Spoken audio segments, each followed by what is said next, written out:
Call the meeting to order. All right, Tom Guster. Here. Scott Holwick. Here. Roger Lang. Here. Renee Davis. Here. Dan Wolford. Here. Ken Mason. Here. Wes Lowry. Here. Evan Bowden. Here. Chris Leffer. Here. Heather McIntyre is here. Joe Mahalski. Here. Holly Valenta. Here. And Councilmember Martin will not be able to join us today. Sherry and Plum. Okay. Looking at previous month's minutes, any questions or concern about last month's minutes? So motion to approve? So moved. Second. Okay. All in favor, say aye. Aye. Very good. Kevin, you want to give us the lunch report? Sure. The flow of the sink rain today at Lyons was 24 CFS. The 125-year historic average was 23 CFS for the state. The call on the St. Vrain Creek is Pleasant Valley Reservoir, which has a priority date of June 1st of 1871. Call on the South Platte River is North Sterling Canal with a priority date of 12/7/2004.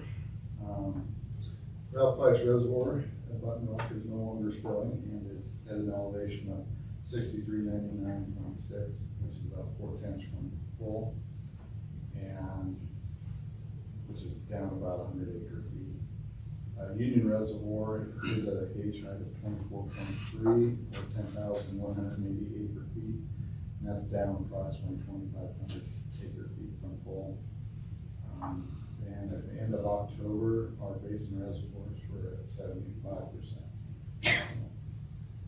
Bring them up a little bit from last month. Any questions for Kevin? All right, thanks, Kevin. Public invited to be heard, and what do you thoughts about that? Let me jump into Union Reservoir. Before I do that, I would like to introduce Joe Mahalski. He's of our engineering group. And Holly Valenta is as well. And Holly's doing a lot of our raw water system engineering, so they're going to give kind of the engineering update for you today. But I just wanted to introduce them and let you know who's here today. Yes.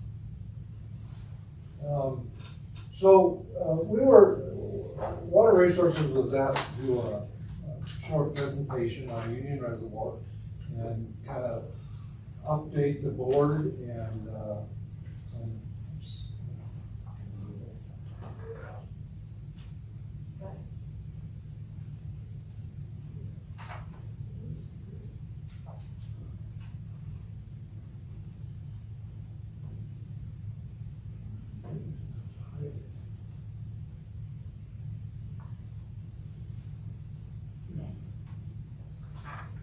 so we wanted to kind of give an update on the history. I'll start with the history of Union Reservoir. So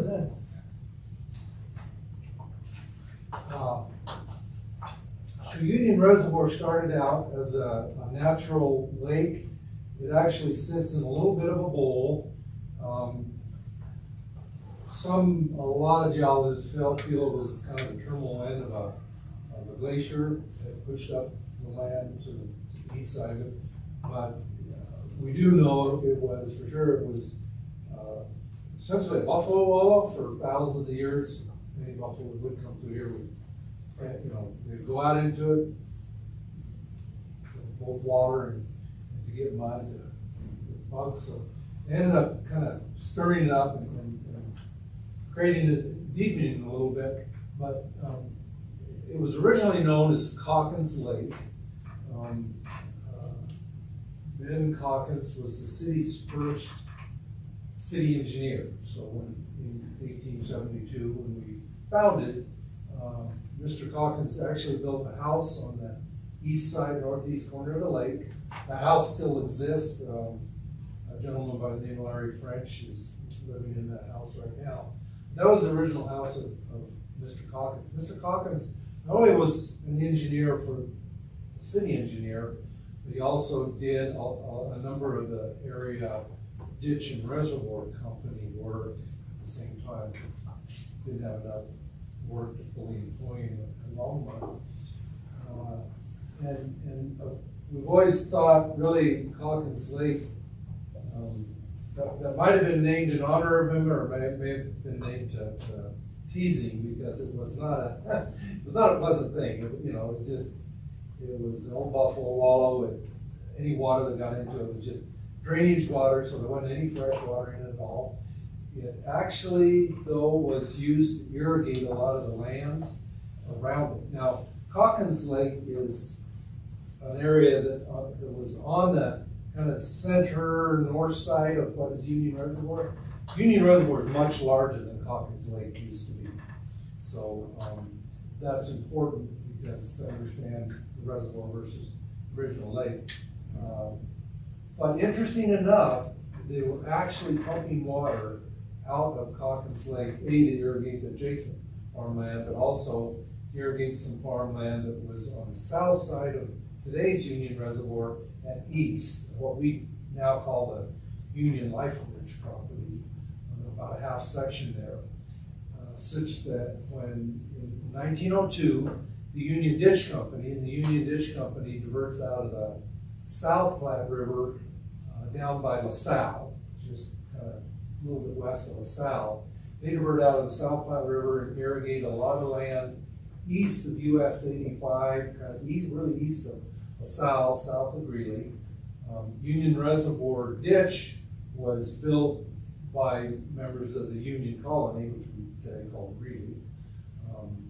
But it was a project to get additional farmland for the people who came out to live in the Greeley area. But its decree is, again, a little bit more junior on the Platte River, and so they had trouble with late season water.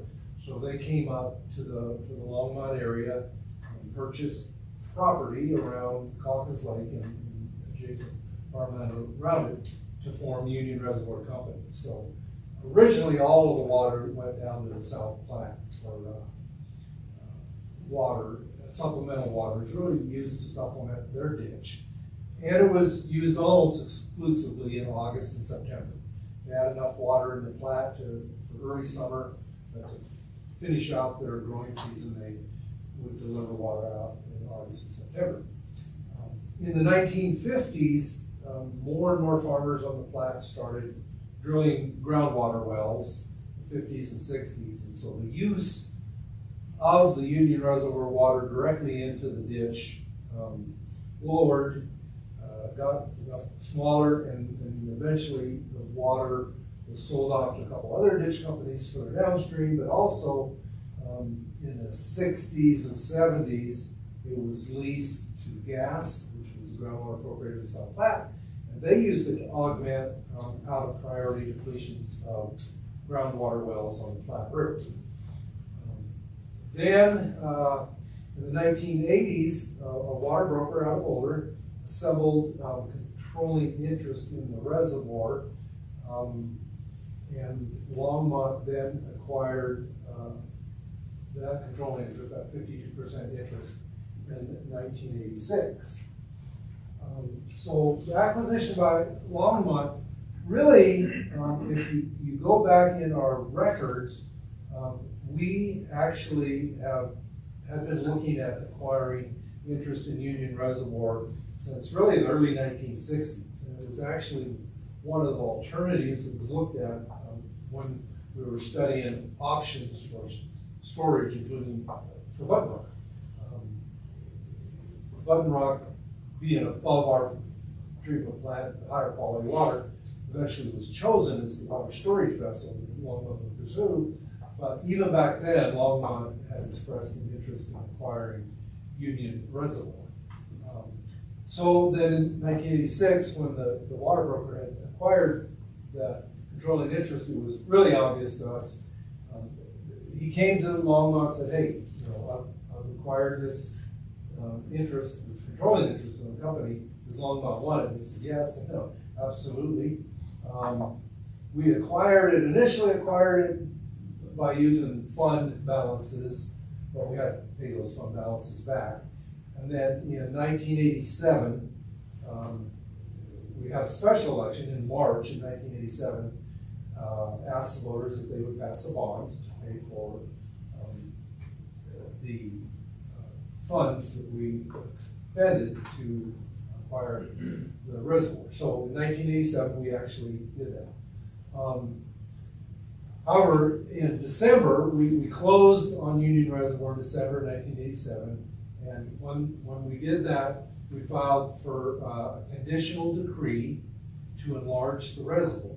So that was one of the first things we wanted to do, was not only did we want the existing reservoir, but the ability to enlarge it in the future for additional storage. When we get into kind of how and why we use Union Reservoir, it'll be pretty obvious why we wanted to enlarge it. And then we also applied for a conditional decree to operate some exchanges, i.e. exchanges from Union Reservoir up to ditches and turnouts above Longmont, and again, I'll cover that here quickly. And then after we filed those in 1986, and then early in 1987, we filed for a formal change decree for the underlying water right. So there's really three things here we're going to cover in a minute. That is the enlargement as a separate filing, the exchange decrees as a separate filing, and the change decrees as separate filing. So a lot going on with Union Reservoir. So first we want to talk about the, before we get to the enlargement, talk about the existing reservoir. First is the 1986 exchange decree.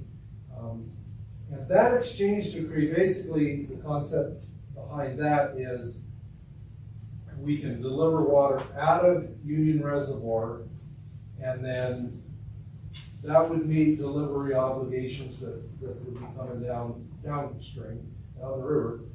Rather than having those come from above us, we would deliver them to the river, and then we would take the like amount of water upstream. Probably even more importantly, we hadn't actually entered into agreements, and really still haven't yet, but we had a plan to pump some of the water up to both the upper supply ditch and the Highland ditch. The Highland ditch being the biggest ditch in the St. Vrain Creek Valley.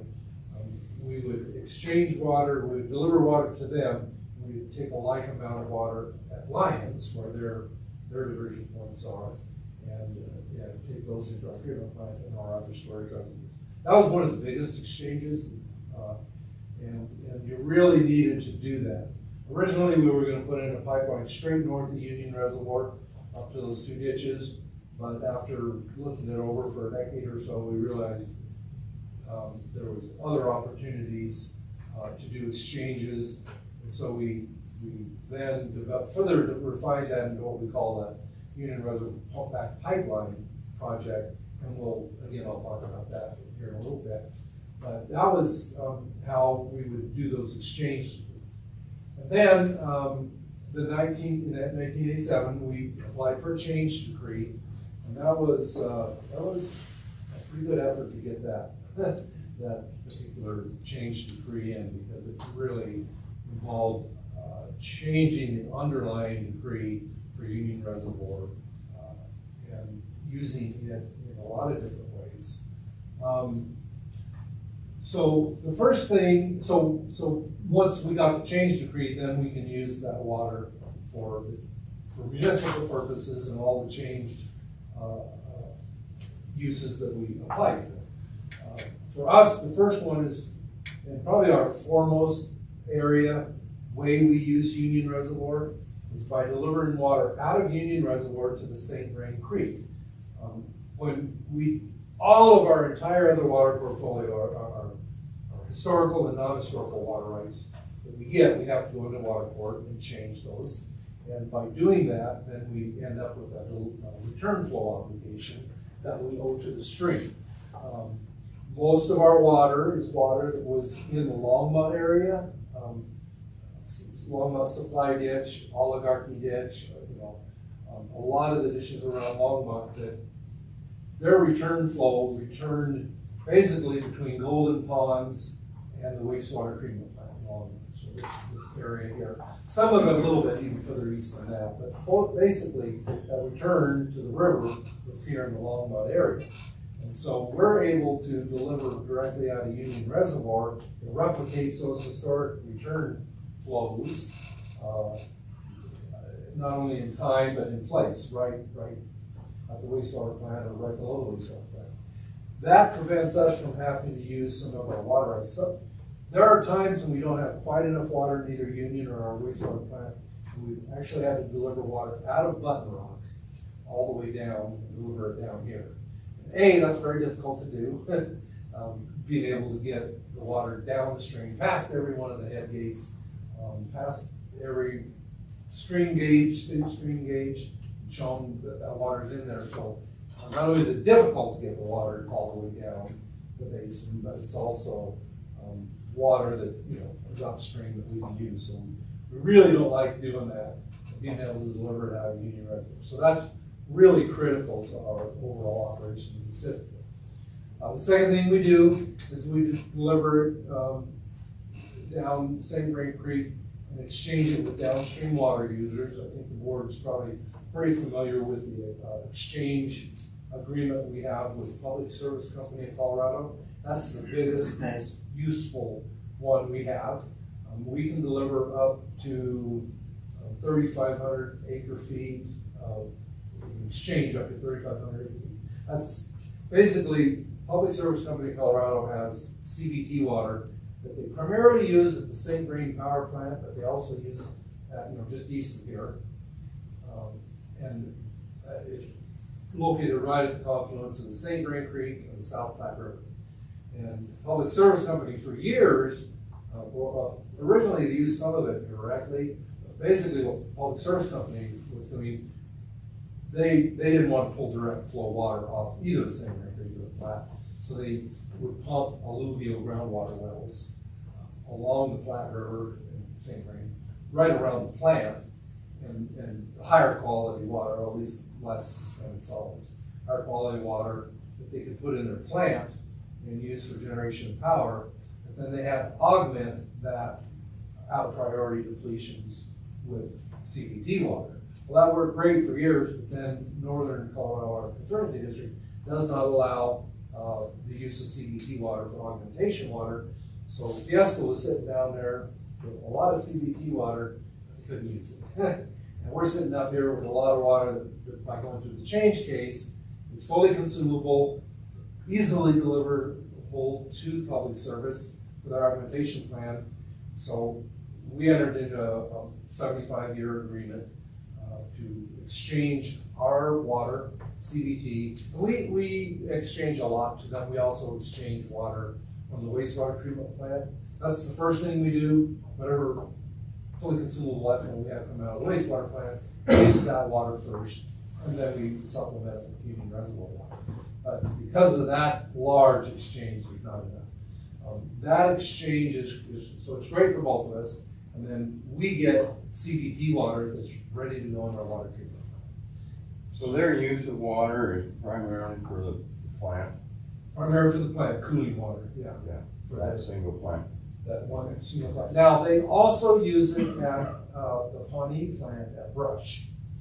And so one of the reasons that's good for us and them is that they usually, how they use it at Brush, they deliver it down the South Platte or the St. Creek and the South Platte to Jackson Reservoir. They have an agreement. So with Jackson Reservoir, it's primarily irrigation. So they take all their water out in July and August, early September, and they got a big hole. Then they're a little bit more junior on the river, so a lot of times they don't get a fill till mid to late winter. So they got about a 6-month period where they have an empty reservoir out there, and there's space. So what Public Service Company of Colorado does is we give them a slug of water. sometimes 70 CFS out of Union Reservoir. Yeah, it goes down and they pull it into Jackson Reservoir, and we usually do that September-ish, October-ish. In fact, it's already been done this year. And then they store it in Jackson, and then they deliver it out of Jackson Reservoir all winter long. That gives them the winter water they need to augment they pump groundwater wells on the south plant down by Brush. It augments the winter depletions, and then in summer they have changed direct flow irrigation water rights. But those irrigation water rights only yield, in the summer. So this gives them water. So it's really both plants, but it's primarily in the same rate. CBT is not used for augmentation because it's not reusable water. That's true. So it's a policy of the Northern Colorado Water Conservancy District. They don't allow it to be used. So when the CBT system was first developed, the Northern Colorado Water Conservancy District had to go out and basically vote in the district, vote in whether or not there would be a district, whether or not there would be a CBT project. And the district goes clear out to Julesburg, to the Nebraska state line. So it was a little more difficult to convince somebody in Julesburg, why should I pay for this, and what kind of the promise was that, well, not only does the use of the CBT occur up here, but the return flow will accrue to the river and benefit everybody. So when the CBT system was developed, voted on, and everybody has to have allotment contracts. So when we sign allotment contracts for the CBT system, we basically get the first use of that CBT water. We can use as much as we want.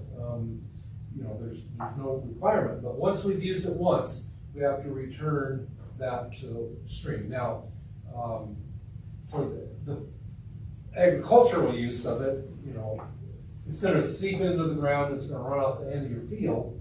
You can't recover that. It does go back to the stream. But for municipal uses, it goes through, well, some of it goes in on to irrigate lawns, and then you have lawn irrigation return field. If it's our water rights, and the fully consumable water right, we can claim the lawn irrigation return fields. For CBT, we can't. It just returns to the river. And for that portion that goes through our water treatment plant, if we have to basically color our water as it goes into the water treatment plant, runs through the system, and then when it hits the wastewater treatment plant, that portion that was CBT water, it returns to the stream, and we can't use it, we can't reuse it, we can't claim it. Something that's fully consumable, a good example is the Windy Gap water. It's fully consumable. We then own that return flow and can get credit in the stream for that return flow. So yeah, that's why the district then, they said the district made a policy that you can't use CBT water for augmentation because augmentation is 100% consumed. When they made that policy for about 4 or 5 years, they had a ramp down onto it, and they actually allowed it to be used if you doubled your water. So if you needed an acre-foot of augmentation water, you had to deliver 2 acre-foot of CBT water. But again, that was a little less than efficient for the CBT system, and that would have also kind of all the CBT water, and the district didn't want to see that happen either. So yeah, that's why you can't reuse CBT water. You can't use water. So one more question. Sorry. So you mentioned Jackson. That's the state park down there. it is, yeah. So I mean, having a full reservoir is probably good for a few reasons. I mean, just as an aesthetic thing, but also wildlife purposes. Yeah, if you're a duck hunter, you love it. Yeah. It puts water in the reservoir. So there's another benefit, of course. Mm-hmm. Yeah, because of it.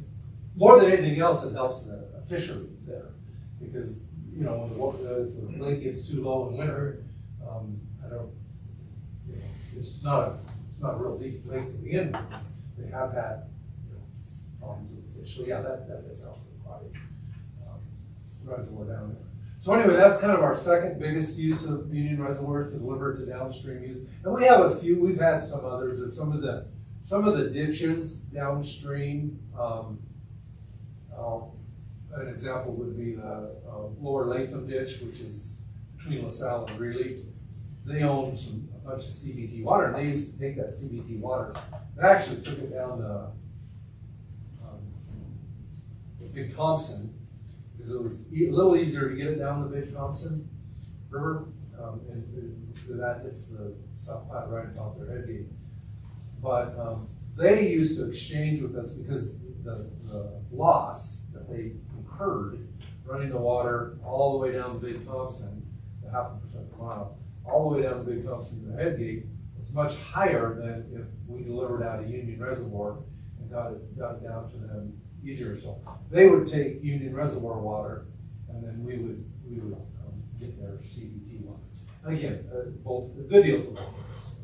So there are some smaller exchanges like that, but yes. Then finally, next, just maintenance of adequate storage reserves. The nice thing about Union Reservoir, again, it's pretty big. It allows us to carry over water from one year to the next. And that's especially important during drier years when we're almost always able to get Union Reservoir in priority, and it's not totally full, reasonably filled. But some of our other storage rights will come in real dry years. So we can then carry over. We use about, I'm going to say probably 3,000 to 4,000, probably four, sometimes 5,000 acre feet out of, and Union's 12,800 active storage. It's actually 13,200 capacity of the reservoir. It's around 13,000 acre feet. So that gives us plenty of water. That gives us water that we can use during drought periods. And that's very important. So just to be clear, that's just for non-municipal uses, for all the things that we kind of just discussed, because there's currently no way to get water from Union back into our municipal system. Not directly. That's what the exchanges do. And Yeah, sure. Yeah, okay. And so yeah, we'll talk. Well, and that's kind of our future plan to get even more of that. But you said that at one time there and I think the future plan, of course, consists a little bit of this. And at one time you said that there was a plan to have water be able to move back up to the Highland Ditch or something. But that hadn't been built yet. just a small portion of it. All of it hasn't been built yet. And when we get to the humpback pipeline, I'll go through that. But yeah, right now it's just all of these other uses and the ways we use Union Reservoir is how we would use that. And do we have unlimited exchanges, or I mean, there's a limit on that? Well, it would be limited by the water we have in Union Reservoir. But in terms of the state, state engineer's office, like, we can do as much as we want, as long as we're returning as much, like, whatever we take out upstream, we put back in. Yeah, the concept, that's the correct concept. It really, a little bit of it depends on whether or not, what agreements we can get with upstream users and how much their demand is. One of the things we're finding in our basin, I don't want to go too far away from Union Reservoir. One of the things we're finding in our basin is we've got a little bit more water on the bottom end of it that is becoming harder to exchange up. One good example is the Lake McIntosh. Used to be owned by the Highland Ditch Company, and they used it as an exchange reservoir. They put the water in the Oligarchy Ditch, took the water that would have gone in the Oligarchy Ditch into the Highland Ditch. But they also have Foothills Reservoir, which is even larger, between Foothills and McIntosh, they had more water to exchange. Well, and then of course the oligarchy ditch, we kept building houses up and down the oligarchy ditch, sort of less and less use of the oligarchy ditch in ditch. And it got to a point where there wasn't enough use of the oligarchy ditch to exchange all that water. So the Highland ditch turned Lake McIntosh into a private company, allowed its shares to be held by the Highland Ditch Company owners, and then they sold that water. So this point we own a lot of Lake McIntosh because they couldn't exchange it. And that's a whole secondary exchange. So yeah, it's really not so much the state, saying how much you can exchange. It's what's out there that has availability to exchange. You really got to get into the Highland Ditch. We don't have that capacity yet. So eventually we will. One other important area, long-range planning for Union Reservoir, is to maximize utilization of our changed lower ditch water rights. We basically split the St. Vrain Creek into what we call upper ditches and lower ditches. All the ditches above North 75th, above hygiene, are what we call the upper ditches, and all the ditches below hygiene we call the lower ditches. The reason for that is that during the spring runoff, there's enough water, and all the ditches get water coming out off the snow melt. But later in the season, and every ditch is different, but just to kind of draw a line, around the 4th of July, there's not enough water coming out of the mountains to meet all of the ditches' calls. And so the ditches on the lower end of the ditch are benefiting from return flow from the ditches on the upper end of St. Vrain Creek. And so they basically start functioning as a return flow ditch. So when we get those water rights, so you might remember, most of the ditches in the Longmont area up to hygiene are the more senior ditches. Because we basically built just south of here, or just north of here, at Burlington. We built the ditches, the senior ditches are right here in Longmont, and they kept building ditches as they went west towards hygiene. And the more junior ditches are upstream, but they're taking the virgin water, what we call virgin flow water.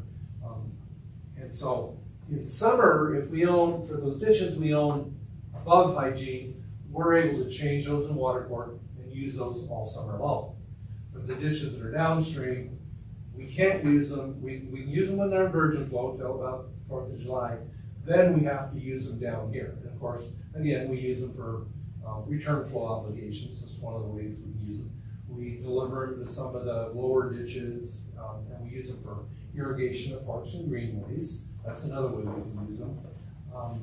But one of the things we can also do is, because we've got Union Reservoir sitting out there, if it's down, we can store those lower ditches in Union Reservoir, and we do that some.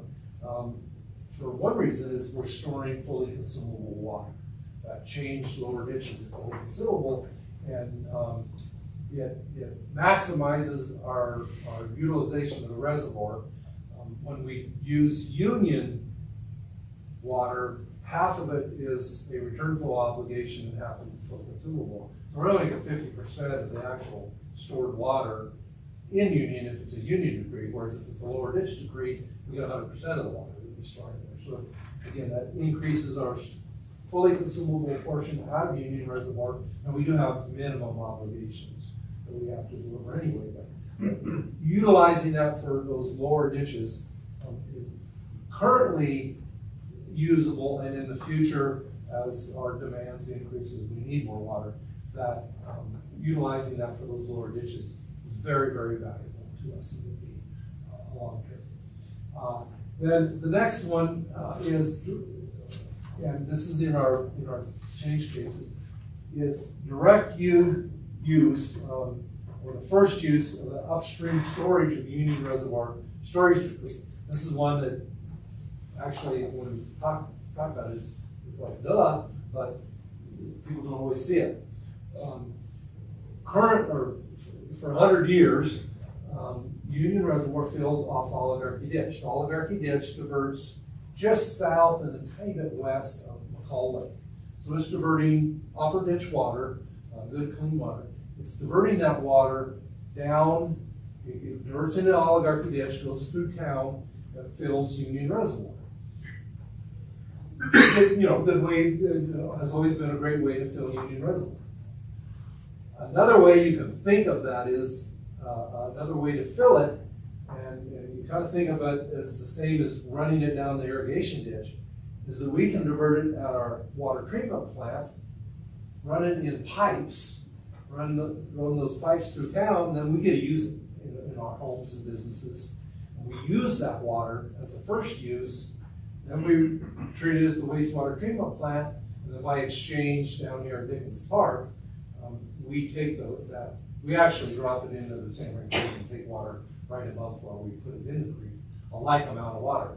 But that water that would otherwise have filled Union Reservoir in the ditch now basically fills Union Reservoir by going through the pipes, being able to be used by the citizens of Longmont, and then it's pumped up to the Oligarchy Ditch and delivered into Union Reservoir.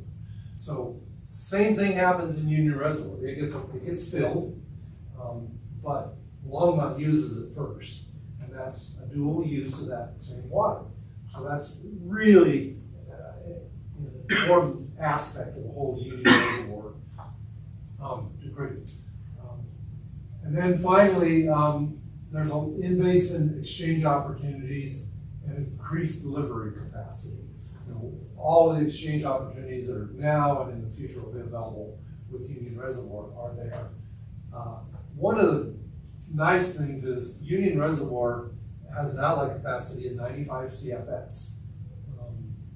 Other than Button Rock, most everything we have is 5, 10, 15, 20 CFS capacity. So in the case of Public Service Company Colorado, we wouldn't be able to do some of the exchanges we do with them when they call and say, hey, I need 70 CFS. But Union Reservoir, because of its delivery capacity, we're able to do that. All of everything we do and deliver out of Union Reservoir, we deliver a little bit of water in July and August for return flow obligations, and a little bit of water, and some water is the half of the storage and return flows. I can deliver that, but basically we deliver most of our water out of Union Reservoir in winter. And later on we'll talk about recreation out there, and that benefits the recreation. Really kind of a shift of, we talked about earlier when it was the farmers using it, the Union Ditch. Originally, all the water came out in July and August, and by the end of August, it wasn't the greatest place to be out there fishing because there wasn't much water in there. So that's really how we use Union Reservoir. I probably over the years have been asked more often than any other facility we have, why do you got a reservoir east of Longmont? You can't use it, you can't get the water anywhere, why do you have Union Reservoir? And I say, Union Reservoir is one of our workhorses. It really, when you understand how all this stuff works, it really comes into fruition. That's why we want to do that. Was that outlet capacity always present, like as soon as the dam was built, or did there was some subsequent work get done to expand that? Because that's that is significant. No, we have the original outlet gates on that reservoir, 120 year. Yeah, don't ask me about that. The company's gonna have to spend a little bit of money one of these days, but it's amazing. Yeah, no, we've got the original outlet works from day one, from 1902. So. Then I wanted to talk a little bit about the expansion of Union Reservoir. So in 1986, when we acquired the original interest in the company, we filed for an enlargement decree. That's the case number. The current decree capacity of the reservoir is 13,219 acre feet. The enlargement capacity at its largest capacity is the increased capacity is 19,800 acre feet, for a total reservoir potential capacity of 32,000 acre feet. Now that's huge. That's, when you think about it, that's almost 2 lots, 32,000. So that's really useful. And really it would give us make all of these operational. We could do all of these operations out of that. Longmont, in 2007, we did an enlargement feasibility study, kind of looked at it, and we looked at really a number of different enlargement opportunities. Probably around 13 foot would be the lowest reasonable raise, just because it costs you so much money to get out and do something, to build a reservoir. So if you did much less than a 13-foot raise, the unit cost would be pretty high. Obviously, as you go up in capacity, the unit cost goes down. The total cost does go up. The unit cost continues down. But Longmont has always looked a little bit, and this will be interesting. This is well down into the future, but Longmont's always looked at the possibility of having a partner in enlarging Union Reservoir. We actually had talked with a public service company in Colorado for probably a couple decades. They were interested in being a partner. It would have been Longmont and public service company in Colorado.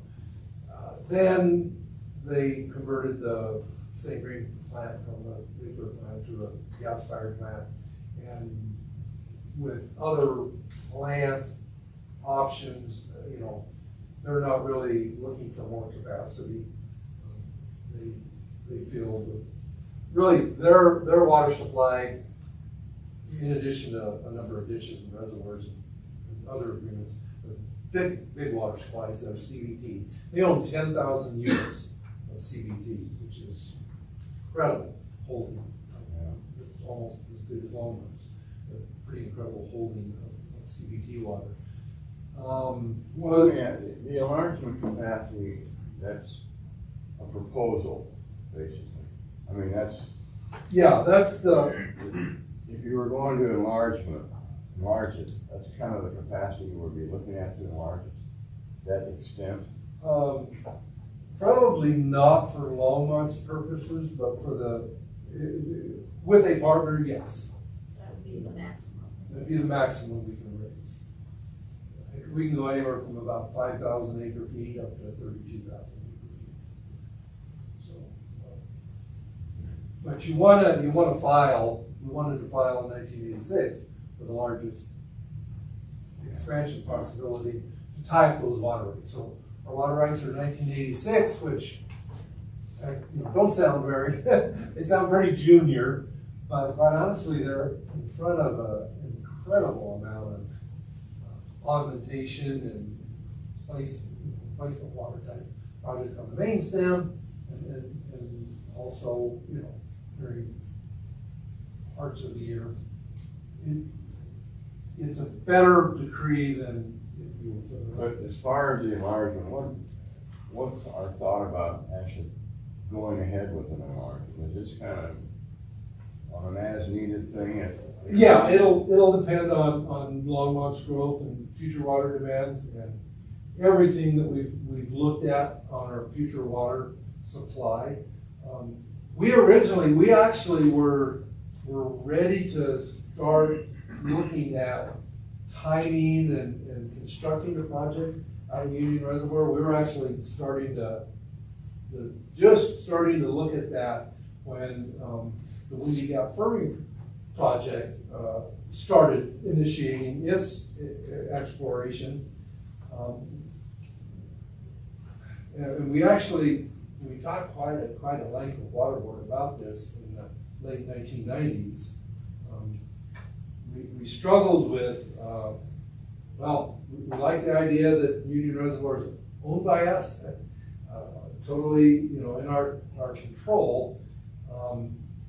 But on the other hand, the Windy Gap Firming project is above our water treatment plant, so it can be delivered directly to our water treatment plant. So there's benefit there. We're not relying on any kind of exchange or pump back or anything like that. So, and then really the Windy Gap Fermi project was a joint project with other water, 12 other water users. So really it wasn't that, its schedule wasn't in our control. I mean, as a joint project, it was everybody's, we had to look at everybody's schedule. So basically we ended up flipping. Windy Gap Fermi is the project we're gonna get done next. And that's gonna take us 20, 30 years into the future. And so then that's when, after that, that's when Union Reservoir will be looked at. It's not something that we're gonna. What's our size of what we get on it with the Windy Gap Fermi? How many acre feet? We're in it at volume wise, we're at 7,500 acre feet. That gives us about, I wish I remember off the top of my head, we're at 2,500, 2,700 acre feet firm. But the actual size of our is 7,500 acre feet. Would have loved to have more, but everything costs money. Yeah. So that's that.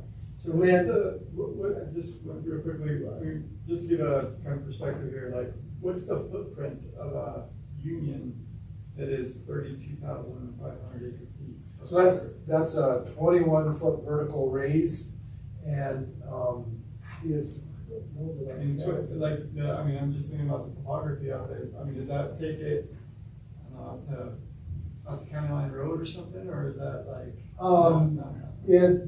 We would have a dam on the south side and the west side, really there's no more footprint there. On the east side, it would go up 19 foot, but the east side, pretty steep slope over there, so a couple hundred feet of additional capacity. On the north side is really, it goes pretty far north, it goes a half a mile north. The north side of Union is pretty shallow and very gently sloped, so it would be more. Now, depending on the raised height, we actually would have to have a pipe, closed conduit from the reservoir going towards County Line Road, because the grade and the height of the dam is higher than the ground west of the dam. So we'd have to have a pipe. Depending on whatever the raised height, you'd have to take it further to the east. So it actually would go clear to County Line Road, maybe south a little bit for greater raised heights. There's probably more than about 5 or 6 feet. And then we'd have to start running pipe. We'd have to have basically a siphon, close pipe, going to the west. So we got that. In fact, the very highest raised heights, we would not use the current location. We'd come down to County Road 26, pick up the Oligarchy ditch on the railroad tracks, the western railroad tracks, come down that way, just to get the grade. So it's interesting. So I think I talked about some of the uses of that. And again, it would provide us additional water use. Then the third kind of leg of this whole thing is the Union Reservoir pump back pipeline. And I'll jump up here to look at it a little bit. But the proposal would be to put in a pump station at Union Reservoir. Now this project, to be real honest, it's most likely in the future when we look at this, you're going to do the pump back pipeline before you do the Union Reservoir enlargement. Because the pump back pipeline gives us additional water supply and it gives us immediate use of the water that we have at Union Reservoir. We're not reliant upon other types of exchanges, and so it can be utilized fairly quickly. Also, if you build it now, we build the pump station back away from the reservoir so that when the reservoir is enlarged, all the facilities are going to continue to work. But the idea is come in here, put in a pump station on what is currently city property. Then the water would come up here, and there's 4 separate portions to this project. It's envisioned that we wouldn't build all of them at once. I may not build all of them ever, we don't know. The first leg of the pump station would basically come from Union Reservoir up to, I'm gonna call it the U Creek Golf Course, but it's really the rough and ready ditch that we're trying to get to. By doing that, we're able to hit, there's, 3 schools, there's city's Stephen Day Park, and then there's a U Creek Golf Course. Right now, all of this area under the rough and ready ditch, there's a lot of raw water irrigation, which is really good from a water conservation standpoint, but all the water comes out of the Pleasant Valley Reservoir. Pleasant Valley Reservoir there's a couple of real small reservoirs, but basically Pleasant Valley Reservoir is the most senior ditch, and it has the senior call on the St. Vrain Creek, starting on November 1st, and usually sometimes running clear into January. But in the winter, when we're having to use storage water out of Button Rock, storage water out of CBT, we're pulling water out of here. Longmont could use that water in its water treatment plant, and then by exchange later on, deliver water in the first phase of the pump back pipeline to the rough and ready ditch. And then rather than delivering it out of Pleasant Valley Reservoir, you would deliver it out of Union Reservoir. And in addition, you got the Fox Hill Country Club. So you got 2 golf courses, numerous city parks, 3 or 4 schools. Got a lot of use on this lower end of the rough and ready ditch, and we could utilize Union Reservoir water to do that. Here's my big plug on the whole pump back pipeline. So one of the advantages, and I probably should have mentioned this, of Union Reservoir, is that when we have we normally don't have any excess flows out of the water treatment plant. We currently utilize 95 to sometimes 100% of the fully consumable effluent out of our wastewater treatment plant. There's not many entities anywhere that can talk about reusing their treated wastewater effluent to that extent. I mean, I don't know of anybody. A lot of places try to build a reclamation plant and pipe it back into the treated water distribution system. I personally like our option better, where we utilize it by exchange, but that's getting that wastewater effluent into Union Reservoir. With the pump back pipeline, we even go 1 step beyond that. Not only can we continue to improve the efficiency of reusing those reusable supplies, but we do it by putting it directly on a city facility. And from a water rights perspective, maybe that isn't much difference, but from a public policy standpoint, it's nice that we're using the water, and then we're treating it, and then we're reusing it on a city facility. And so I think that's really great, and that's something that we can do. So that's phase 1, and it's to deliver water to this end.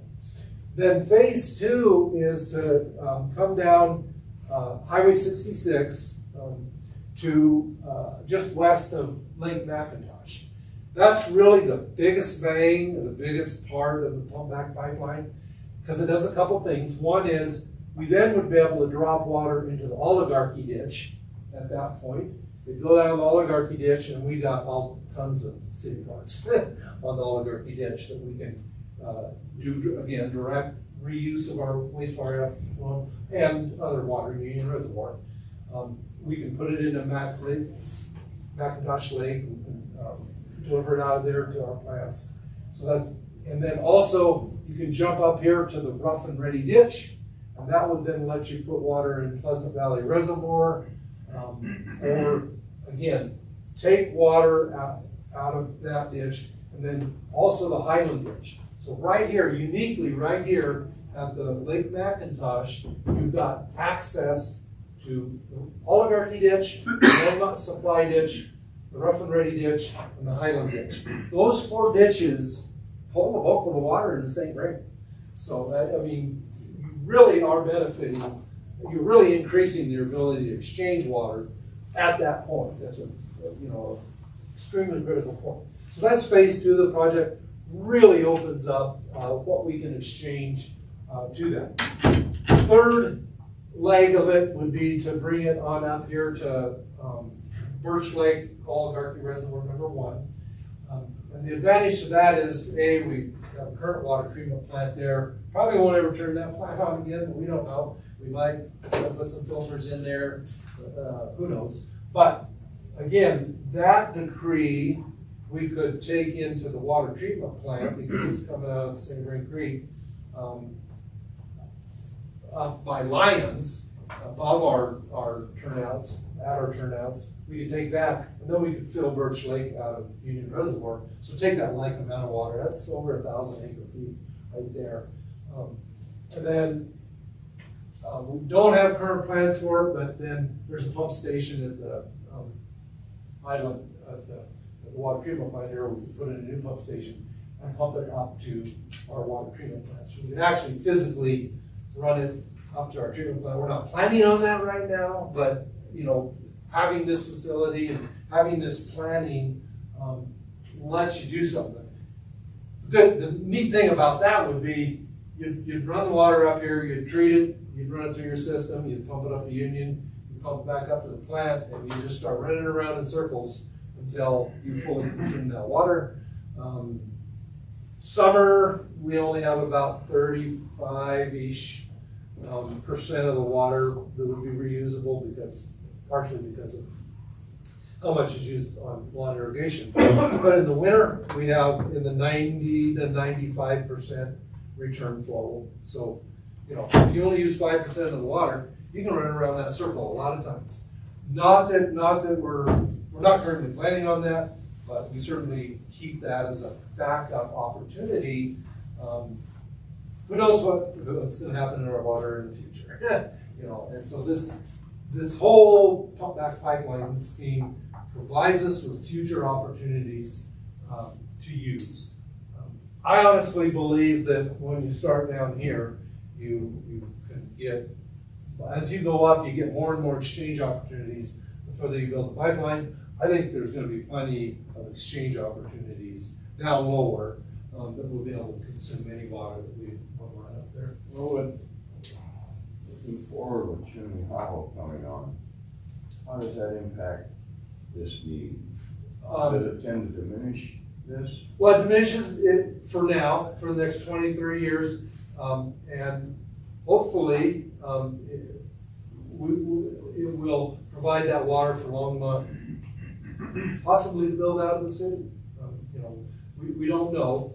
We do know that it's all fully consumable water out of Chimney Hollow. So having that fully consumable water allows you to do this scheme versus having CBD, which is great. I love CBD, but it's not fully consumable, so you can't use it in all these schemes, all these plans. How much we'll need, how much of this we need to build in the future, we don't know. But we absolutely want to keep everything, all the plans on the drawing board, and you know, and all of our water court applications, conditionals going, because if you lose them, then you lose them, and you lose that priority. And so this is again, we're looking towards the future, way down in the future on all of these. Oh, I will tell you, this part of the pipeline is already in the ground. It's been in the ground for about 10 or 15 years. There was a development that was going in there that we had to get it in the ground before the development was built. And we're currently using it. We pump out of Spring Gulch number 2, which is goes through the golf course and goes past Union Reservoir. We have water rights on Spring Gulch number 2, so we pump those water rights into that pipeline, and it currently delivers to Stephen Day Park and the Fall River Elementary School. So these two green spots here are currently being irrigated out of this pumpback pipeline. And so that's, again, lowers the treated water demand by quite a bit. So that's the pumpback pipeline. Make sure,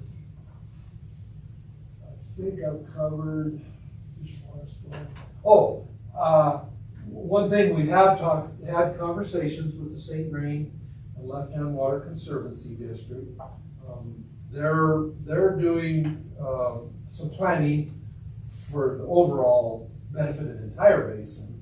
And we've had talks with them about the pump back pipeline. It would, they're trying to get some money through some federal program. There's some money out there, the federal government has to spend it, yeah, NRCS. And if they got that money, they might have some money to build some. This would allow the district even to participate with us, similar to the idea of participating in the enlargement. If they participated in the pump back pipeline, it would allow them to have additional water supplies, really for anybody in the basin in the St. Croix watershed, which they wouldn't use our water rights, but there's water downstream that they could benefit from and develop water supplies. And so opportunities for others. One I would, backing up our existing water exchange agreements. One concern water board, and we share that concern, has expressed to us that when we were looking at the Windy Gap firming project was we were basing all of our planning on everything we have, our entire water portfolio.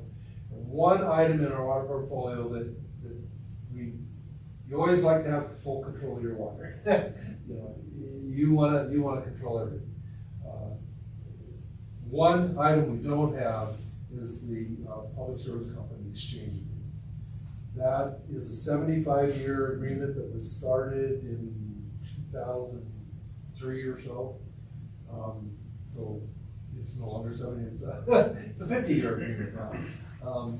And there's a 15-year opt-out. Either party can opt out of the agreement with 15-year notice to the other party. I personally shared some of Water Board's concern in the past about, well, that's a 15-year guarantee. We have that water supply for sure for 15 years.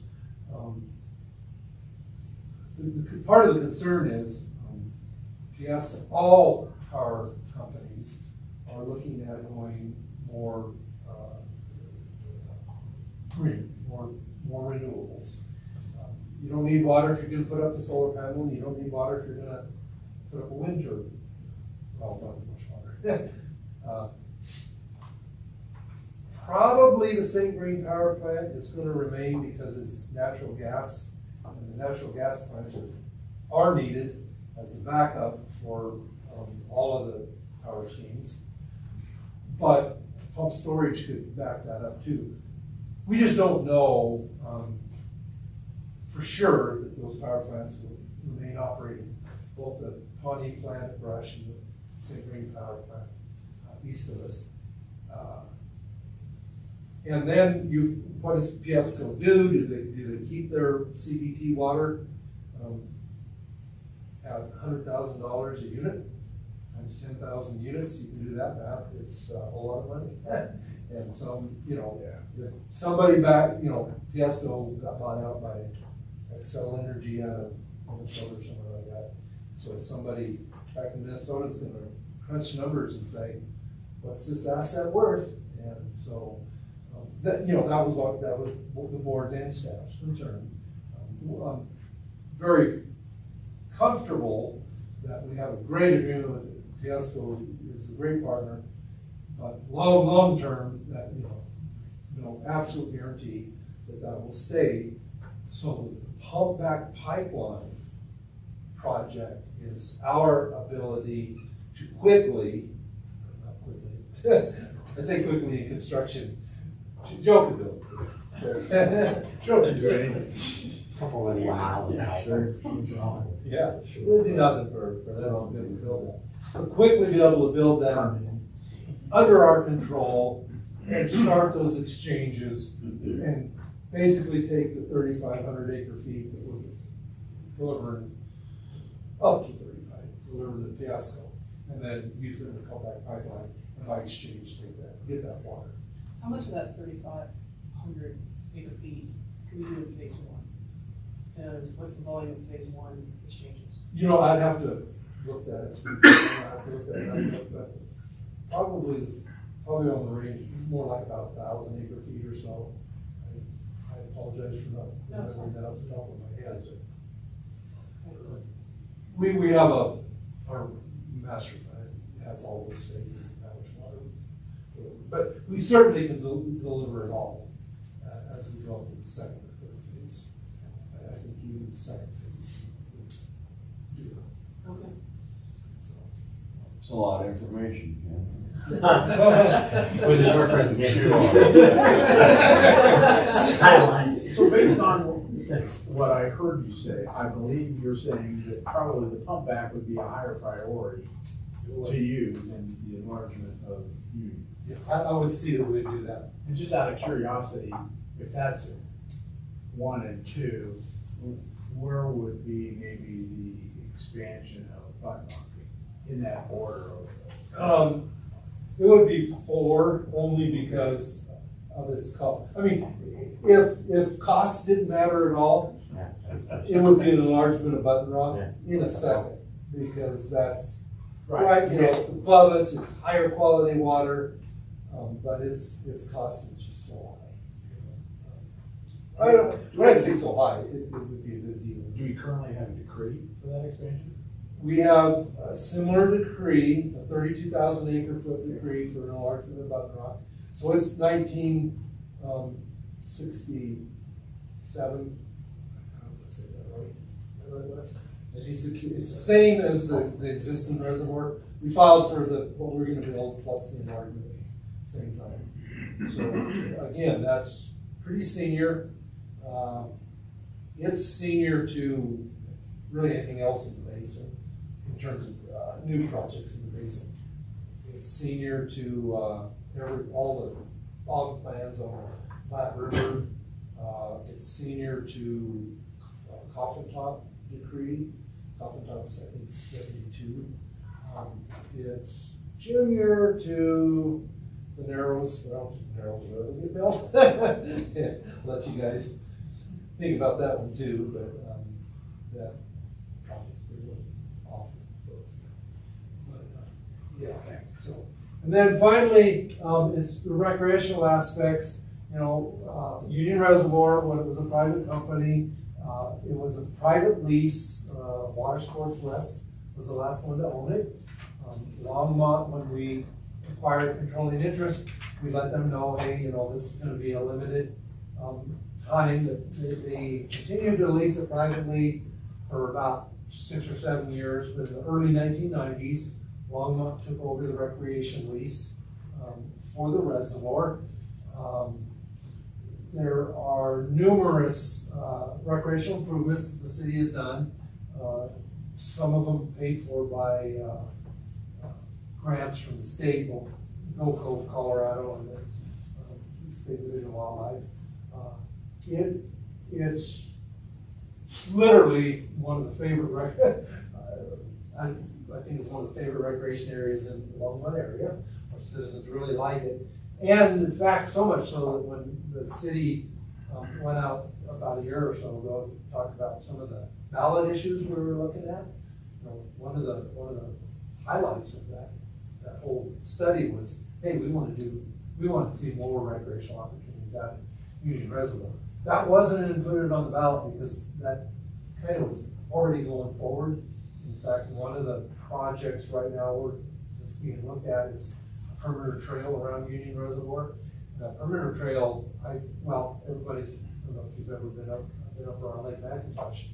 People love that trail around Lake McIntosh. Well, they'll love it around Union Reservoir too. And that's kind of starting the design phase already started. So that's a good thing. There are other plans for recreational amenities out at Union Reservoir. So most of the people in Longmont, to be honest, I'm not sure they think of Union as a water supply reservoir. They think it's a great place to take a paddleboard, you know. Yeah, paddleboards are crazy, baby. Sailing, you know, everything that we do out there. So that's. Anyway, that's kind of a short run, rundown It was a very Union Reservoir. thorough one. And I just can't say enough of how, the value of Union Reservoir and Longmont system. Hopefully that helps. Give you the Yeah. background. The current master plan for expansion of Union, is it set 16, or is it still very much a variable? But it's, Said it 16. yeah, the elevation raise. Well, our enlargement plan just basically said what the different grade sites, you didn't pick one.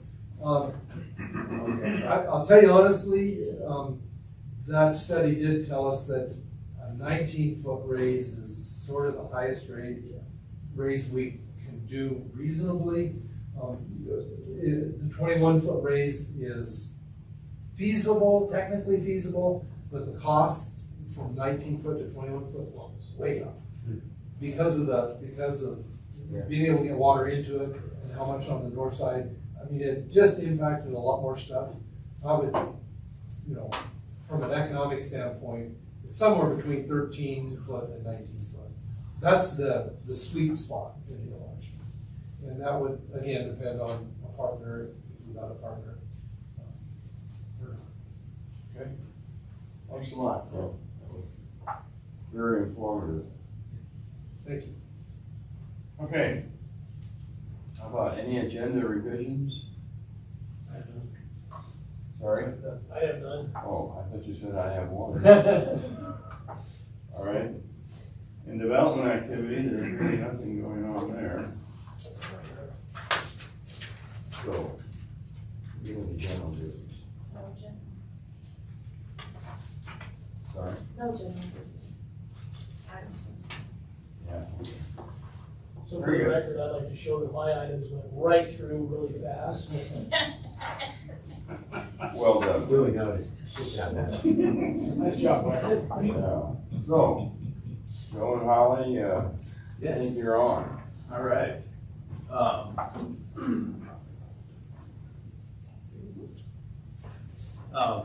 So my name is Joe Mahalski. I'm engineering and operations administrator with the city.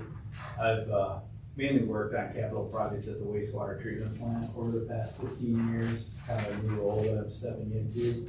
So we just wanted, Holly and I wanted to kind of introduce ourselves to you guys and go over just a couple of quick projects that are under construction in the city right now. So those two projects will be Price Park and then some North St. Vrain pipeline rehabilitation near the Old North and South water treatment plants.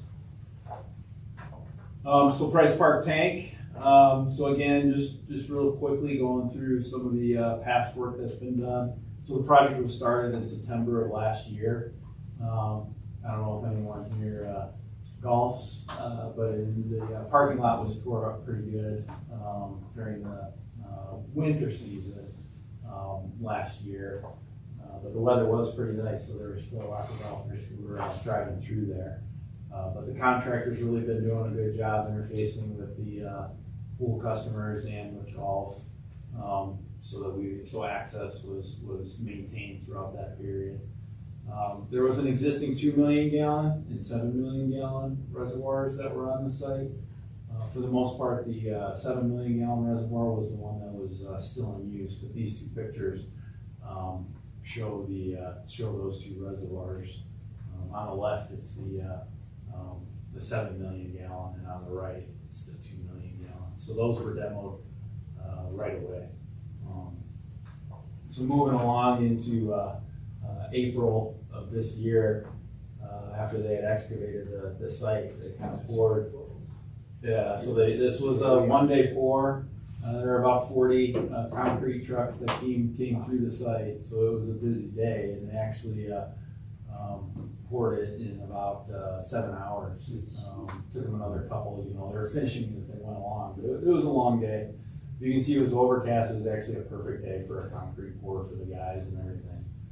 So it went really well. Can you remind me, so they're replacing the 2 million, the 7 million With an what? 8 million gallon. That's what they're for. So that's what, yeah. And this is just some of the rebar. You can see the amount of rebar that kind of goes into that tank slab. And there's no columns. It's a pre-stressed concrete tank. So the dome is actually supported by the walls. You'll see some of that in the next few slides here. So here you can see on the left, they are lifting, they actually have, it's like a puzzle, and they pour these pieces on site. So they have different casting beds, they call them. So around the entire tank site, they had stations basically where they would pour these panels. You can see how they're just slices for the walls there. And it's the same for the dome, you just can't see it as well. And they would pour those ahead of time, cure up over, 28-day time frame. They come up to strength. And then you can see the big crane in the background. That crane would lift them into place. Yeah, so it's quite an operation. They poured that slab in May, and just this week we're actually doing the tank fill test. We actually filled the tank this past week with water up to the overflow elevation to make sure that it would hold the water. And just out of curiosity, when we demoed those existing tanks, how did we adapt? Would we have any water storage, or how did we run things without that? Right. So we have different pressure regulating valves throughout the system, and we are able to transfer. We have 3 different pressure zones in the system, so we're able to transfer water from one zone to another.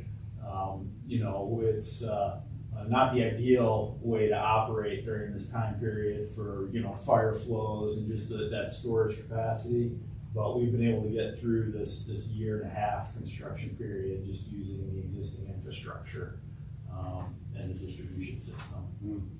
So it'll be nice to get this done because this really is the heart of the distribution system.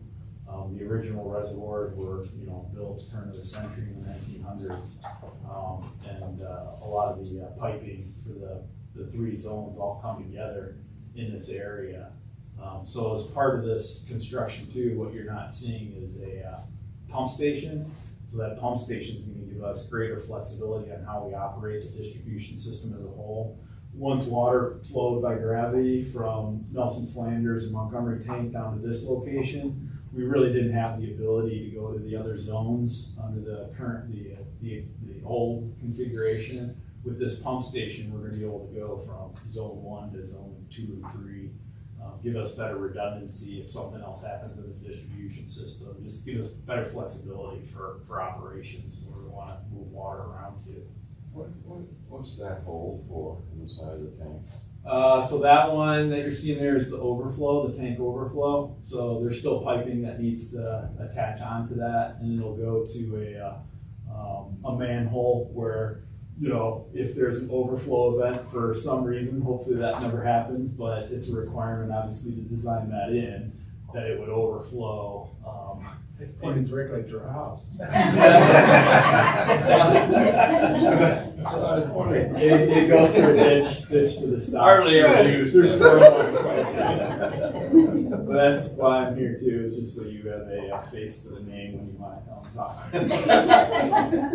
But that should, so we actually filled this tank fill test up to that overflow elevation. And then on the right, that picture that you see there, you see that front end loader and a contraption behind him along the kind of a wood 2x4 structure there, where they're actually winding the tank. So they went around this tank thousands of times with wire that's probably 1/8 of an inch in diameter, again, pre-stressing it. So it's just, wrapping a wood barrel so that you don't have to use as thick a concrete, and just gives it its structural integrity.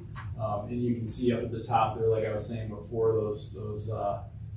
the dome panels, again, all that weight is distributed to those walls as far as not having to have any columns on the interior. So it was pretty neat. I actually got to go into the tank 2 weeks ago for the first time when we were doing our inspection to make sure that the contractor was really ready for the tank fill test and everything.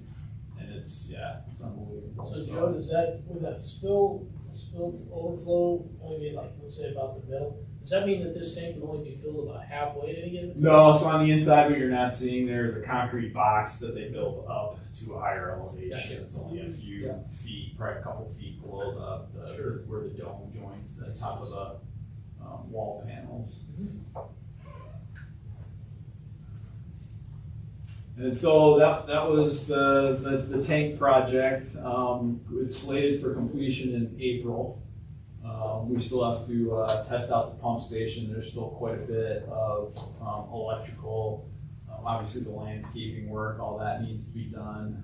Some of the tank finishes are starting to go on, where they're starting to coat the exterior. They put some brick pilasters up there on the exterior also. But a lot of the work remaining is still electrical. So it's a $21 million project. It's been on schedule and on budget. So it's a pretty good project.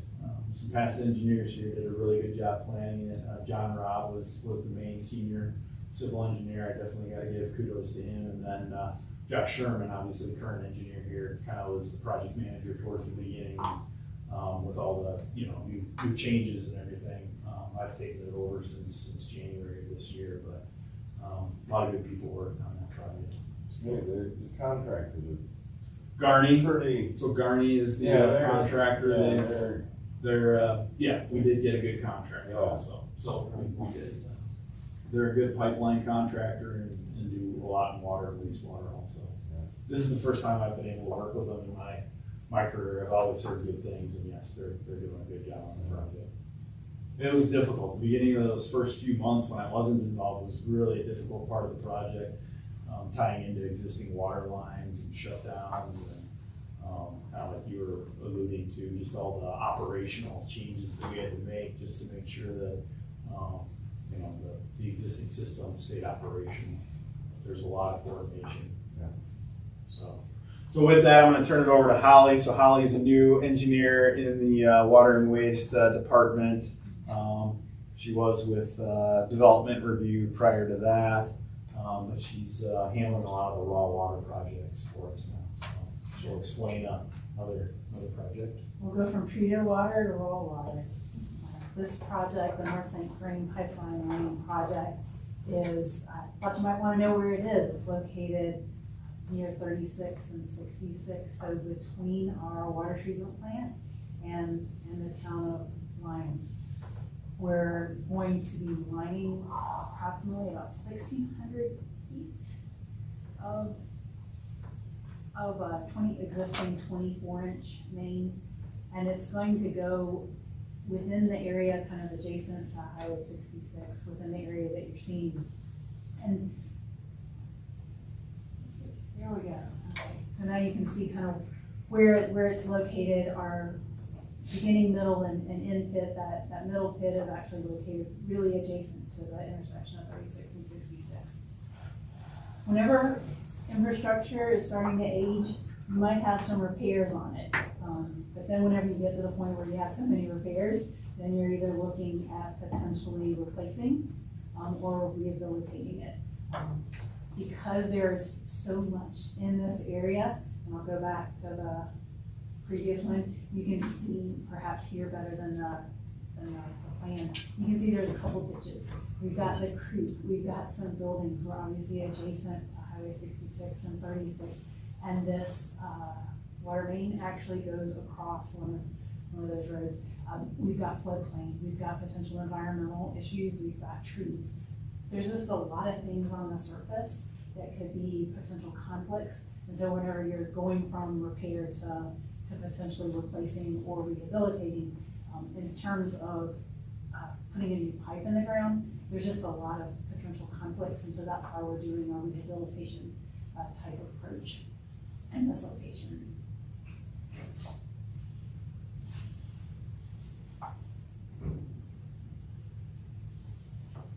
This is a multi-phase project. This year, we've actually gone through an inspection process, and then next year is going to be the construction phase.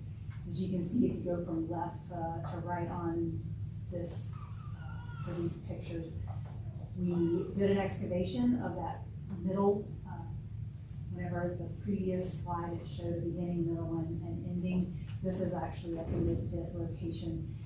We have a window in the top of the pipe, and we put like a little remote control camera in the, after dewatering the pipe. And we sent the camera upstream and downstream from that middle location.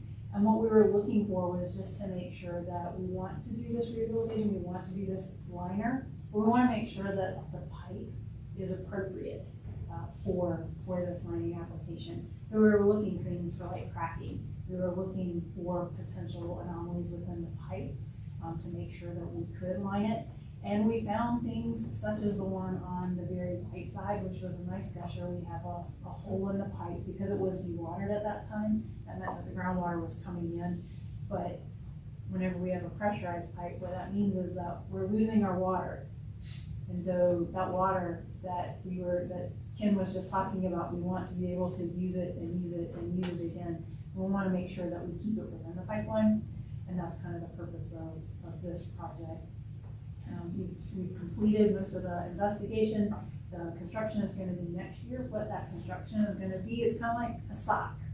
It's this flexible sock, different than a sock, but it's a flexible material. And what you do is you push that sock or that flexible material into the pipeline, and then you expand it, put a little pressure in that sock. You expand it to the diameter, so it's a 24-inch diameter pipe. Once it's expanded to the existing pipe, then what we do is where the contractor runs a UV light through it. And so it goes from flexible to a hardened, cured in place pipe. And so then we have a cured in place pipe within our existing pipe. And then we're ready to, we'll put it back into service at that point in time, and hopefully we won't have those things like we have in the right. We're not going to have in closing pipe. So that's the goal. I'm working with the contractors now to get a final schedule together, but this is scheduled for next year. How long a sock are you talking? How many feet are you doing this to? Well, so we have pits at the end as well as the middle, and they are able to run that sock the entire length between pits. So basically we will have a liner that is basically from one pit to another pit. So that's about 800 feet in between pit to pit. And we use this technology quite a bit in the collection system. So is the liner, once it's UV cured, is it structurally, is it structural or is it just a seal? I've asked the contractor. It is evidently it's a structural pipe. Cool. So yeah, so like I said, we use this quite a bit in the collection system, the sanitary sewer system. So we haven't used it too much. We've used it in a few other applications on the raw water side. But yeah, it definitely gives us a cost-effective solution when it's difficult just to dig and replace type of areas. I think they do a lot of that plumbing line and repair sewer pipes. They don't dig anymore. They just which is pretty. Yeah. So again, we just kind of wanted to introduce ourselves. We're kind of new in our roles. We'll probably be coming back from time to time to talk about some other projects. This is only a couple of them that we chose for this time because, we didn't want to take up too much of the time with some of the other stuff on the agenda. So. Go back to the tank. What's the completion date for that? Right now it's April of 24, so spring is what we're looking at. There might be some landscaping and stuff that has to be done after that, but we're hoping to have the pump station commissioned by then so that we have the functional use of it at that point.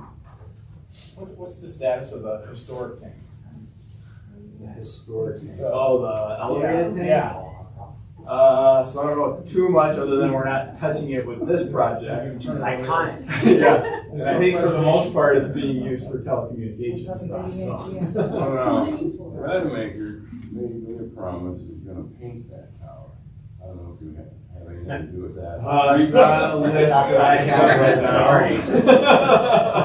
I don't know how good his promise is. That's what he said. You know, everybody, there's a lot of people that think that's, you know, kind of a landmark for Longmont.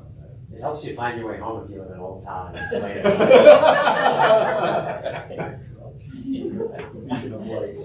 Well, it's not going away then. No. Can't be far. Any other questions? We'll keep us posted. Yes. That's interesting. So, thank you very much. Thanks, guys. Okay, when you ask, Ken, I guess you're gonna talk a little bit about the Furman project. Yeah, and hopefully it'll be a little bit shorter presentation. Just two things I wanted to talk about the Windy Gap Fermi project. Just wanted to give you a quick update on the project itself, and we're up about half the height on the dam, so you know, the project's about halfway done, so that's really good. It's tall enough now that if you've ever gone up past Carter Lake to the county road that goes up to Flatiron Reservoir, past Flatiron Reservoir, up to Pinewood Reservoir, right at Flatiron Reservoir, you can pull off on the side of the road there and actually see the dam now. I mean, you can see how tall it is. It's impressive, even though you're a little bit away from it. And of course, this is the photographs off of the website. They take a photograph every Monday and post it there, and then you can go back. One thing I've had a lot of fun with watching these photographs, you can watch the reservoir come up. This is July 24th, so it's a couple, 3 months ago. You can just see the start of the dam here. But one thing I've found, if you can see this rock outcropping here and this rock outcropping here, one way I've been able to watch the raised height of the dam is by looking at those two rock outcroppings. So I'm going to just fast forward through up to today, and you might keep an eye on those rock outcroppings as the project went on. This is August 21st, and you can see the one on the downstream side, the north side of the dam. There's not much left of it by August 21st.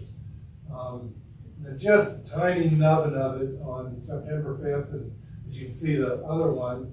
And so now it's gone, but you can still see the one on the upstream side and downstream side.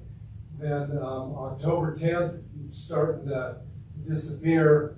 October 23rd, closer part is gone.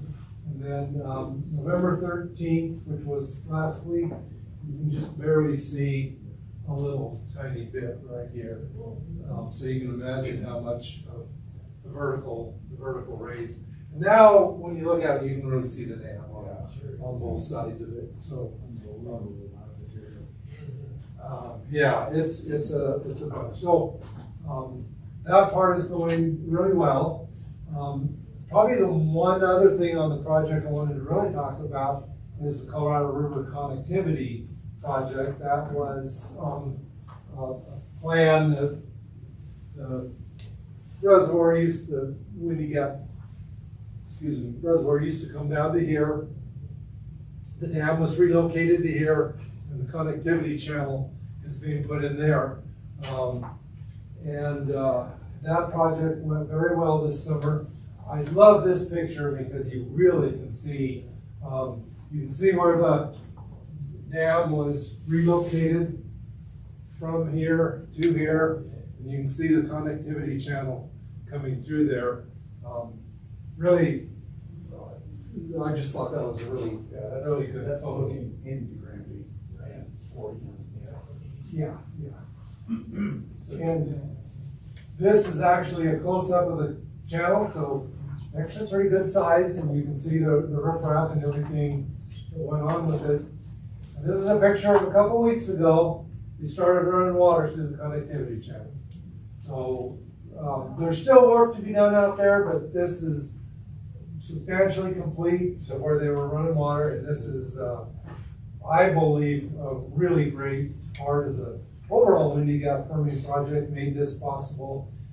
It's great for the water user community because we can show how we can both have water diversion and water facilities, but also protect the environment. So that's this last month's biggest, I think, biggest point of is that water started running through the Colorado River Connectivity Channel. So Sounds like the people up there, Commissioner Drew, got a little of this on that. oh, Supposedly we went through this last week, but pretty happy with how that all turned out. yeah, they're very happy on the West Slope. This was a real point of contention for 40 years, and you know now it's done and ready. Yeah, great. Moving. And the nice thing about it is the upper half of this whole creek, I believe, is going to be open to the public. So be able to control the line in the creek. Anyway, that's really all I had to report, but some, I feel some good news. They are working long, they're pouring a lot of hours into the Chimney Hollow thing. Boy, they I are. mean, it almost sounds like 7 days a week. Yeah, 20 hours a day, Yeah. two shifts a day, and Okay. Any questions for Ken? Very good. All right, Wes. So just real brief on cash and lieu. We're continuing to have conversations in-house with the other departments and divisions within the city, including the city manager's office and such, and trying to continue to work through the process of notifying impacted individuals for cash and lieu. So we're still working through that process. We thought that PRPA was going to have in front of the Northern Board in November a couple of their sales for their Windy Gap parent water. That's now looking like it's going to go to the board in December. So we're going to have to wait and see. So we really don't have any new information on the front of transactions of the parent water, but expected to have 2 of the 3 in front of the board in December, and then the third one would be in front of the board sometime in the first quarter. So if we have all that information, we'll bring that in December. But it's just a real brief update that we're really, Water Resources staff is working on our internal process for communication of any future changes, whatever and whenever those may be. So the process of informing those people that are going to be impacted by change, that's going pretty well. We're just going to make sure that we're not missing anybody. That we have a good way to communicate any future changes. So anybody that is in the process of development, they would be aware of those changes and have enough time to react to those changes. Any questions for Wes? So am I hearing correctly that we may or may not have a final evaluation for, we may not have that in December?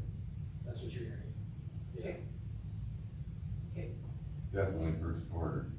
Yeah, it sounds like first quarter, that's what they're, and when they take it to the board, it'll just be the board getting their approval to then complete their transaction. And so I don't know how long it'll take after their approval for the PRPA and the person that, the entity that's receiving or wishing to purchase the water, that may take. That may take a few months.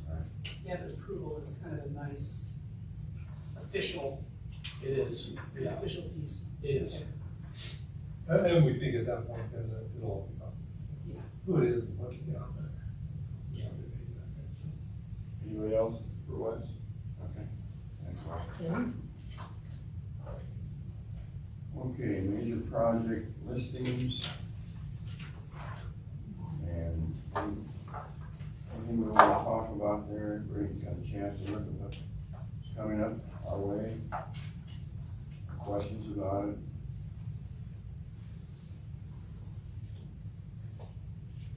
Everybody happy with it? Static. Very good, all right. Long-term planning, Ken's got some comments about Yeah. possible future items.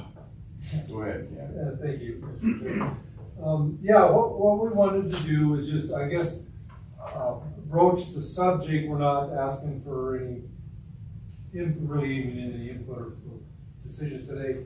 But, you know, over the last few years, we've been kind of thinking about what action the water board takes on things, and what we have before us. Probably even today's agenda might be a little bit illustrative. We have no development activities at all. And just, to be honest, it seems like that is slowing down over time. And a lot of the projects we've been looking at and a lot of things we've done in the water board seem to be coming to fruition. I think it's really good. It shows the results of long-term planning on the water board. So what staff wanted to do was just have a conversation with the board about what the board sees or has an interest in doing as we go forward. We don't have anything to put out other than, you know, there are some areas that we may want to consider. If we go back and look at like our charge as board, as a water board, you know, it's really, first and foremost, it's the water supply. and the board's done an incredible job of that over the years. But also, there's a little bit of a charge there for water quality. And we've had a number of water quality issues and water quality things that we've brought up over the years. But there's probably, you know, there might be some areas that the board might be interested in going forward with. You know, I know right now, we probably work with the board and staff and externally for a in-stream flow program for 20 years. We worked an in-stream flow program for years. And really in conjunction with the St. Vrain Left Water Conservancy District who helped us do that. And Boulder County and Lyons and, you know, Brownland, a lot of people helped put that together. Some of those kind of things that aren't specifically water supply related, but that I believe the community is interested in and would like us to move forward.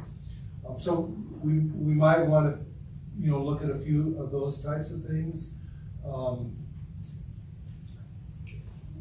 Right now, the district has a stream management plan they've put together. I think it's a good plan, and they're continuing to move forward with that, and we appreciate all their efforts. But you know, are there? So really, what we wanted to do is kind of broach the subject and let water board think about it. Either we could talk about it next month or January or something like that. You know, are you concerned about anything? You know, is staff bringing the right things to you? Are there areas you would like to step out in the future? And I'm not going to try to throw anything on the table, but you know, maybe some areas like, you know, storm drainage, water quality downstream along, you know, just anything, you know, are you comfortable with what we're bringing to water board, where we're working? You know, just kind of want water board to think about that. You know, what's the future of water board, and where do we want to go? I would propose if water board wants, we're more than happy to do some kind of strategic planning effort if you feel that's necessary. You know, bring in somebody where we could look at what we do and how we do it, and are we doing it right. Also, I always like to remind even ourselves, as much as anybody, you know, water board's advisory to council, and so, you know, we would want to talk with council too. You know, council, are you getting everything you need from water board? Are you getting the advice you want in the water arena? Is there anything more you would like? And so, not trying to throw anything out there other than, would offer to the water board that if you would like us to do any process or bring anything up, feel free to think about that, and over the next couple, 2 or 3 months, we can maybe talk about that, and if there's anything you would like us to do more. So we just wanna make sure we're meeting, what water board needs from staff and bringing the items that we need. And is there any areas you need to, we need to expand upon or contract on? I personally am very interested in water quality. I think we have good water quality, but I think water quality issues are gonna become increasingly more of an important part of the picture for water utilities. So like, and I'm talking about potable water quality, I'm talking about PFAS, I'm talking about lead lines, things like that, and that's, distribution system oriented, and treatment oriented. But I would be happy to have more of that information. We're kind of a public conduit too. Again, this is all at the discretion of city council, but we're a public conduit as well, so I would love to have more conversations around that. It's not my area of expertise, so I don't have great questions for you, but it's something that I think is increasingly will be more and more important in the water industry. And Yeah, so I'd like we to finally remind- brought the water tank in. Yeah. I know. We got one little touch on that, so great, yeah. Another thing that I've wanted to do in the past, and I'm speaking of because I do have, almost 10 years on the board, even though I'm kind of new in a weird way, is that there's the water loss audit, and that is definitely distribution system. And everything from like billing and customer information system stuff. But the water loss audit is this huge thingy. It doesn't have to be hard, but it's a conservation measure that's revenue positive. And my gosh, that's neat. And so I would be interested in seeing how the board could support that and or educate council on it too. Because it's a great activity. Like you can save water, you can save money. Great, yeah, no, And that's. make more money. And I'm all for that. So those would be 2 things I'd be excited about. And they are distribution system significantly heavy. Yeah, I'd like to see a little bit more on water distribution, the distribution system, and have a better understanding of how that works for the city. See, Joe left, and so you gave him work, that's how you He left. left at the right time. Like, dude, We can get him back. Now we can give them all kinds of tasks, so. And again, water quality is very important, but water quantity is certainly an important factor too. So I'd love to hear more about in-stream flow and what we can do to push that a little bit more. And along with that, I think I'd like to hear more about what's going on with fish passage in particular and how that impacts the city from that perspective, knowing that it sounds like the Beckwith is soon maybe.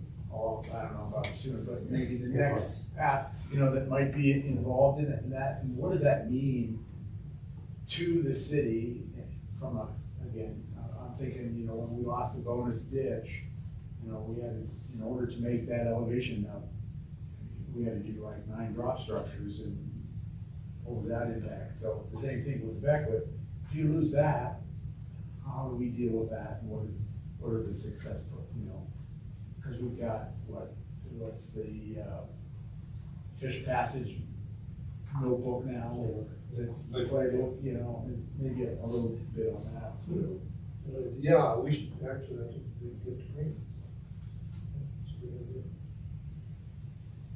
And then certainly, again, I'm aware of some of the partnerships, but, again, it was great to hear the pump back as much our priority, and how do we kind of push some of those things if there's such advantages to the city to do that.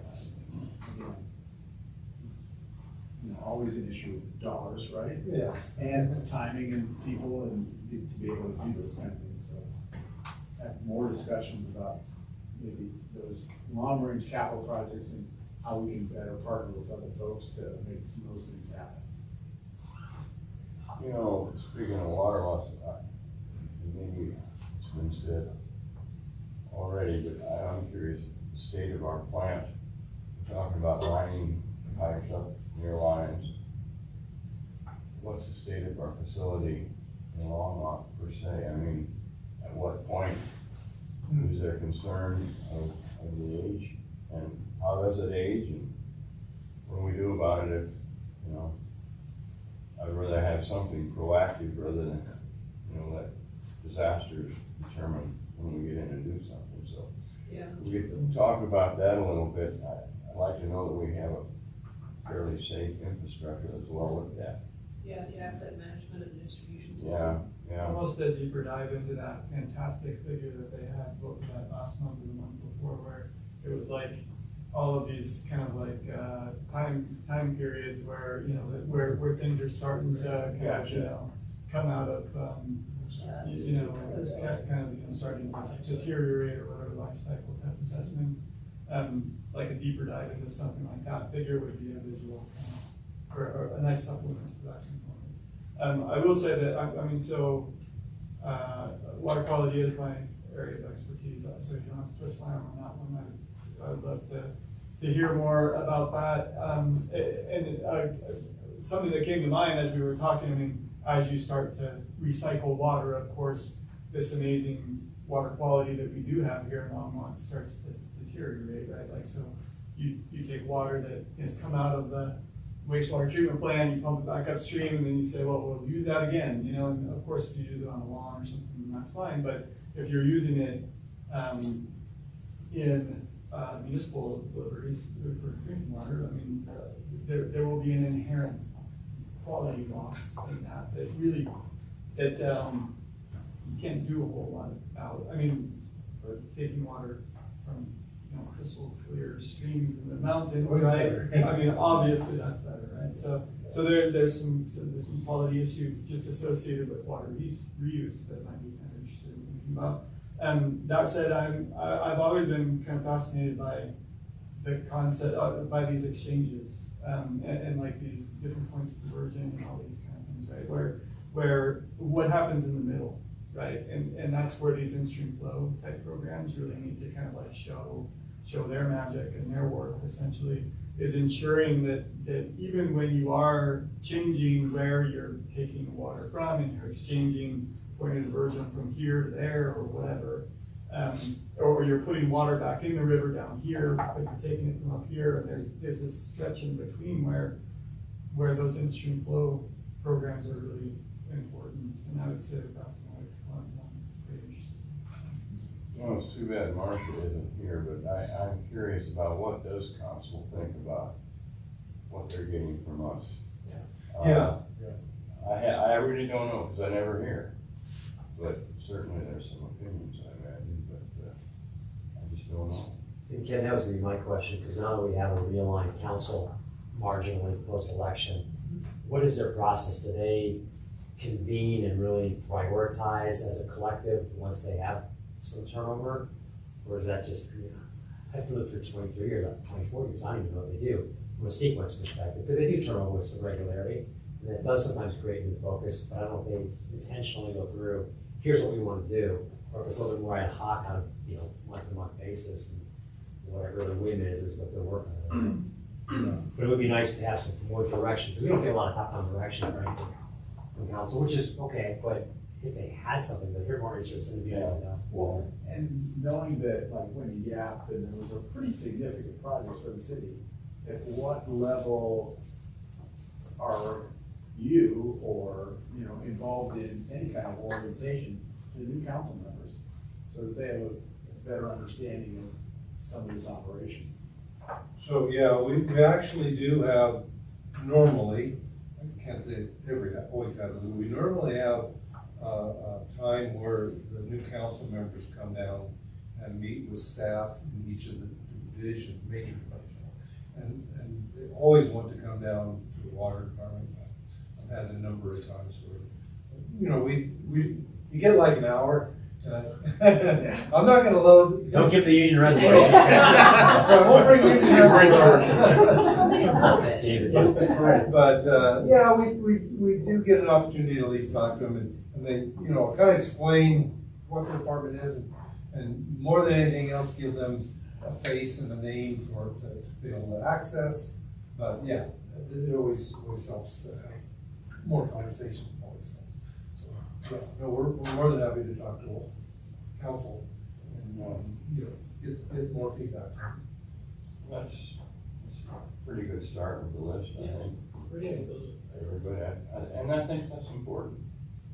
When we do stuff like that, and make sure that we, I appreciate that feedback and feel free to, think about it over the next few months, and if there's more, we're more than happy to.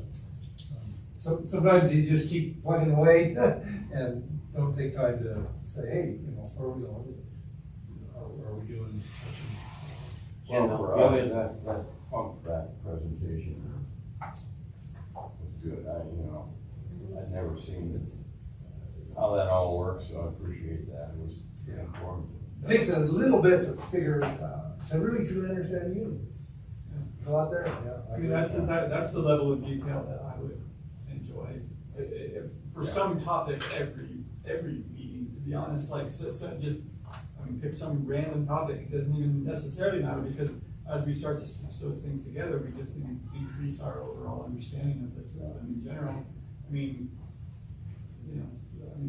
So I thought it was fantastic. Well, personally, I've heard about the pump back for a long, long time.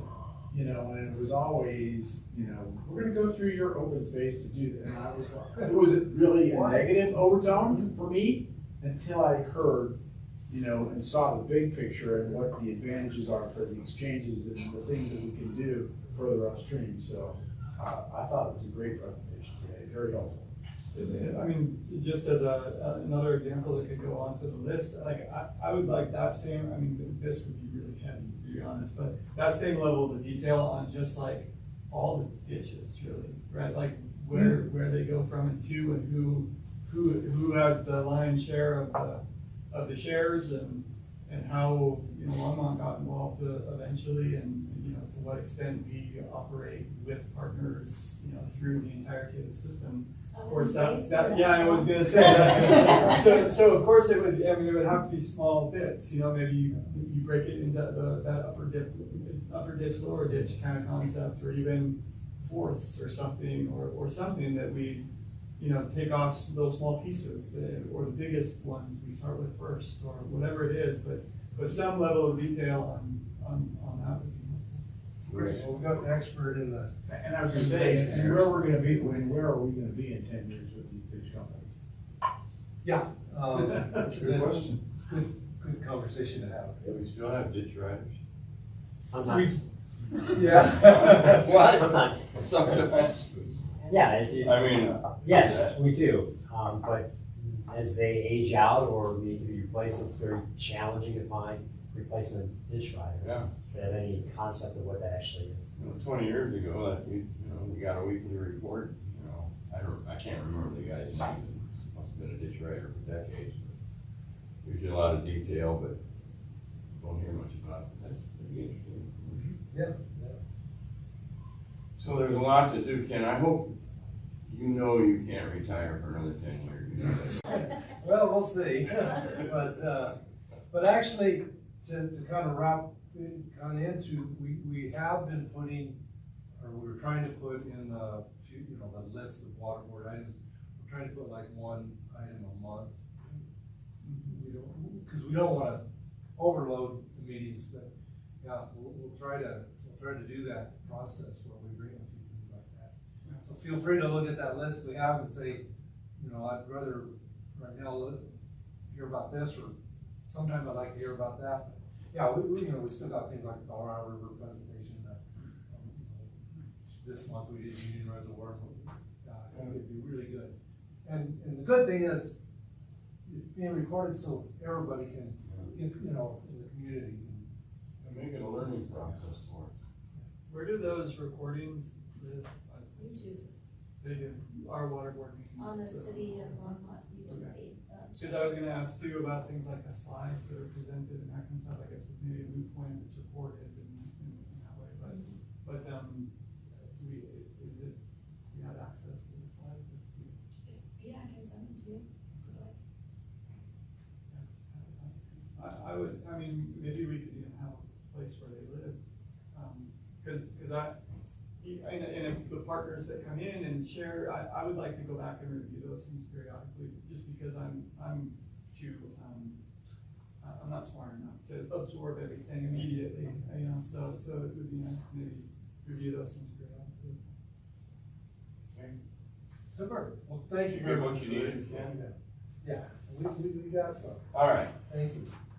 any other items that somebody wants to bring up? Seeing none, is there a motion to adjourn? I motion we adjourn. All right, and second, so.